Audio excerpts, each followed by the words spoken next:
عائشہ فرماتی ہیں رضی اللہ تعالی عنہا،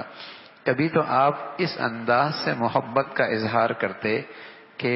میں مخصوص ایام میں ہوتی، حیض کے دنوں میں مخصوص ایام میں ہوتی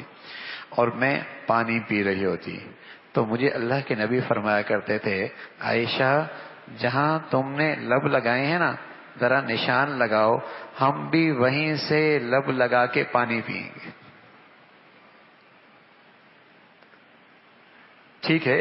ازواج زندگی کا وظیفہ ان مخصوص دنوں میں شریعت نے منع کیا ہے، لیکن محبت میں تو کمی نہیں ہونی چاہیے نا، پیار میں تو کمی نہیں ہونی چاہیے نا، تعلق میں تو کمی نہیں آنی چاہیے نا۔ تو اللہ کے نبی صلی اللہ علیہ وسلم ان مخصوص ایام میں اس انداز سے محبت کا اظہار کرتے، عائشہ جہاں تم نے پانی پیا ہے نا نشان لگاؤ، ہم بھی وہیں سے لب لگا کے پانی پئیں گے۔ یہ محبت کا اظہار ہے۔ اور کبھی فرمانے لگی کہ رسول اللہ صلی اللہ علیہ وسلم یتکی فی حجری وانا حائض ثم یقرأ القرآن، آپ علیہ الصلوۃ والسلام میرے سینے سے ٹیک لگاتے اور میں مخصوص ایام میں ہوتی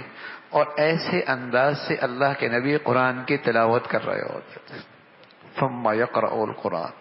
یہ حضرت عائشہ یہ گھر کی زندگی اتنے کھول کر کیوں پیش کر رہی ہیں،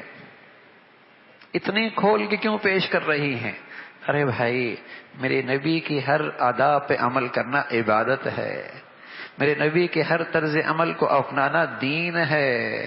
میرے نبی کی ہر سنت کو اپنانا اس سے زندگی میں رونق ہے، برکت ہے، رحمت ہے۔ تو حضور علیہ الصلوۃ والسلام ان مخصوص ایام میں بھی اپنے گھر والوں کے ساتھ اس انداز سے قرب کا مظاہرہ فرماتے۔